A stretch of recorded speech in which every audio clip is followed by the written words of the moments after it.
Live, and we are live. How's it going, everybody? Noel over here, being verbal on live, battling MS, still pushing forward. And Donald Trump is coming back. The man is doing a great comeback, just taking over. He just won the decision from the Supreme Court, a 9-0 decision. And the Democrats are upset. We got to win these people over. And they get to realize how great they're doing. Let's share this video from Jesse Waters. But you know what? Over the last couple of days, I've been struggling, just getting around the house, battling my MS. It's not easy, but I was able to get to the basement today to record this video. So I want to give a shout out to everybody there who's clicking on the videos and taking a look.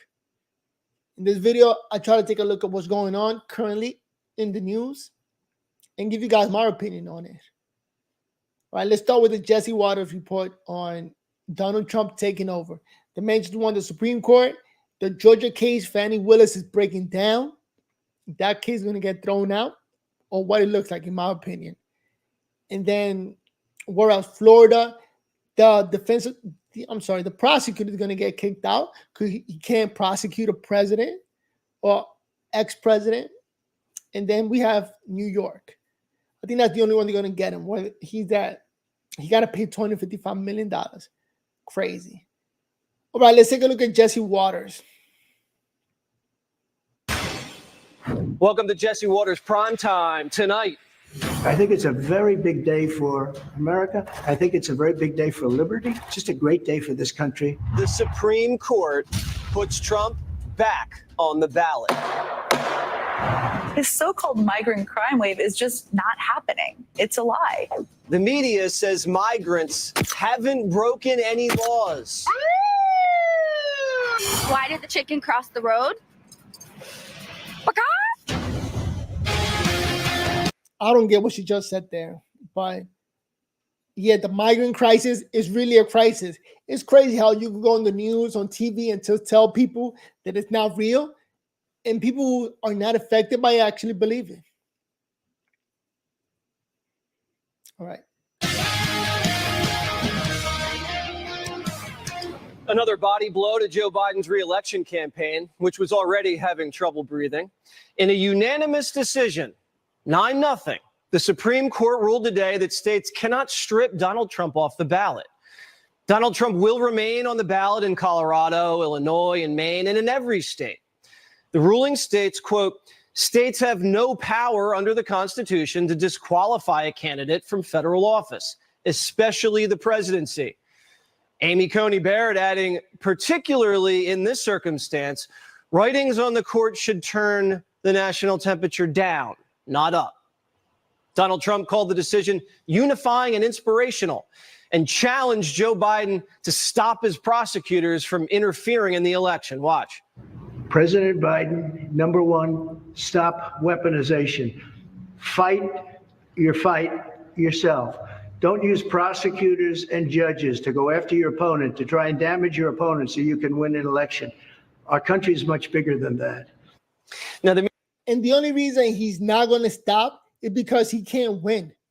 The man is an old man, not capable intellectually of defeating Donald Trump. So he's sending all the lawyers to take him down. I mean, it should be obvious to people. So I'm just going to say it. Media's been dishonestly selling this case as a slam dunk, raising the hopes of liberals that Biden could win again from the basement because Trump would have been off the ballot in every blue state. Yesterday's decision by the Colorado Supreme Court was masterful. It was brilliant, and it is an unassailable interpretation of the 14th Amendment. The Constitution says what it says. The Colorado Supreme Court decided that the Constitution still matters and it applies to Donald Trump. The ex-president engaged in insurrection against the United States. The Constitution says he is not qualified for office as a result. That is the plain truth of the matter and a straightforward reading of the law. The great legal minds of cable TV didn't see a 9-0 ruling coming down the pipeline and gave their audience what they wanted to hear. False hope and eventually disappointment. CNN reported that it was unfortunate that the Supreme Court followed the Constitution Unfortunately for America, the court isn't necessarily wrong that this is the way the framers wanted it to be. Yep. Unfortunately for America, the framers wanted freedom of the press, and we have CNN. Everything is backfiring. All the cases against Trump are just failing. And today is Super Tuesday. After tonight, I think Nikki Haley is going to drop out. And the media, little by little, are going to get to see the truth. There's actually a large amount of people that want Trump to win. So they better stop sending the lawyers to try to take down Trump. It's not going to work. Now, the press today collectively realized Americans would have to vote to save democracy. The Democrats will have to persuade voters instead of 9 judges. And they admitted this with a heavy heart.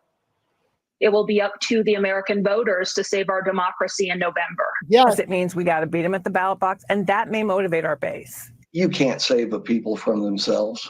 If they're determined to reelect him after he organized that insurrection, arguably our first coup d'etat, then there's nothing to stop the people from doing that.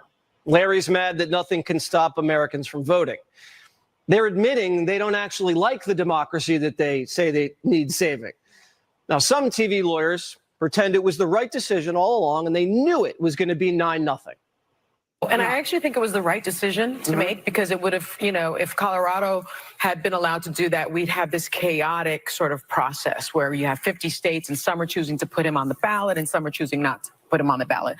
No, but this wasn't what Sonny Hostin said months ago about the Colorado case. The point is the Constitution, and there is a Constitution and there's precedent, and he needs to be taken out by the Constitution. Other liberals threw a tantrum worse than Jesse Jr. Keith Olbermann says, quote, the Supreme Court has betrayed democracy. Its members, including Jackson, Kagan, and Sotomayor, have proved themselves inept at reading comprehension. And collectively, the court has shown itself to be corrupt and illegitimate. It must be dissolved. The women on the court can't read, so dissolve it, says Keith Olbermann, unaware that it happens to be Women's History Month.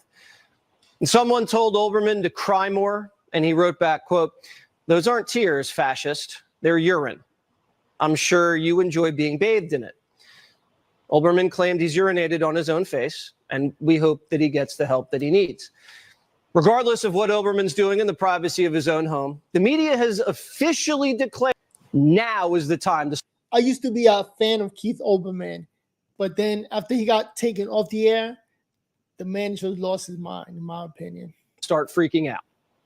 If it's an existential threat, let's start acting like it's an existential threat. So stop the bedwetting, but maybe a little bit of freak out wouldn't be the worst thing in the world. Politico says behind the scenes, this has the feel of a slow motion car crash. The level of freak out remains high as Democrats are telling each other, if you're not a bedwetter now, you're not paying attention. They were passing out Quaaludes on the Upper West Side after the Sunday New York Times edition landed on the stoops. The latest Time poll, Trump's ahead by 5 points. A gaping advantage by a Republican nationally in a mainstream media poll. The most damning finding, 10% of Americans who voted for Biden in 2020 now say they're switching their votes to Trump. That means over 8 million Biden voters have become Trump voters, which would give Trump the popular vote. The first time a Republican's done that in 20 years. Joe Biden's approval rating sinking even lower to just 36%, and around 3/4 of the country agreeing he's too old to be an effective leader. Half of Democrats don't even want Biden to be their nominee. And President Trump's taking advantage, picking up large amounts of support from women, Hispanics, blacks, young Americans, basically everyone besides college professors and ladies with purple hair. The left can't process how horrible of a president Joe Biden is and the toll he's taking on their party and, more importantly, the country. So they're lashing out in uncoordinated fashion, justifying and excusing his performance and giving a variety of wild advice. Do I need to remind you that one of the greatest presidents in the history of America was in a wheelchair, and he did okay? We went from Biden's FDR because he accomplished a lot to he's FDR because neither could walk. Here's another strategy. Instead of trying to refute all the too old to be president slams, Joe must embrace them. Stop with the I'm sharper than ever. Nobody's buying that. Don't try to deny the age thing. Lean into it. Lean in. Lean in like you're eating soup. Just admit it. Say, yes, I'm bad with names, and I walk like a toddler with a full diaper. Be yourself. And Joe, yourself is old. That's who you are. Old. You know, it's crazy that I heard that, what's his name, Matt Walsh? He's an old man with no kids. Like, he is done with life. And it's hard to listen to a man like that. Like, his opinion is worthless, because what are you doing? What are you fighting for? I mean, the whole left regime, the whole extreme leftists are insane. And more people are waking up. I see Trump winning the majority. Hope so. He's doing great. His presentations are great. He doesn't talk crazy anymore. But again, my name is Noel here at Verbal on Live. Battling MS is trying to stay on and give you guys the latest news. So if you haven't subscribed, go ahead and click on that subscribe button and join the team. I'm up to 1,584 subscribers. So if I could get a couple of more, that'll be great. But Trump 2024 is all I can say. All right, let's just finish this video and then moving on.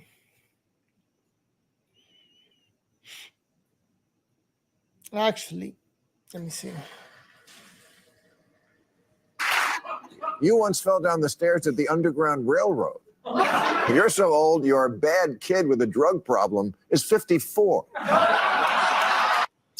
While Democrats disagree over if Biden's FDR or a baby with a dirty diaper, others suggest call in the military. And there needs to be a general campaign where these generals who have worked with him need to turn to the American public and turn to camera and say, you don't understand how scary this can be. We really can go over a cliff here. Get people, scare the out of people. So instead of 51 CIA guys, we're going to go 51 generals beating the medals off their chest. How does the Biden campaign plan on closing? Ready? The focus will be overwhelming on democracy. I think the biggest images in people's minds are going to be of January 6th. So Biden's not going to run on policy. He's going to run on January 6th. And he thinks in November, voters are going to be walking to their polling place thinking about the guy who put his feet up on Nancy's desk and the shaman. Obama world, not convinced. David Axelrod says, quote, I'm pretty certain in Scranton, they're not sitting around their dinner table talking about democracy every night. This is... All right, comment below. I'm going to leave it right here. Okay, remember to vote Trump 2024. I want to check out the audio of this video. I'm trying to figure out what's the best thing to talk about on these videos. Right now, with politics, we are on Super Tuesday, and Trump is about to win the pre-election, right? All ready for November, actual election. The best, you know what? The best thing at getting better at anything is to do it over and over again. So practice, practice, practice.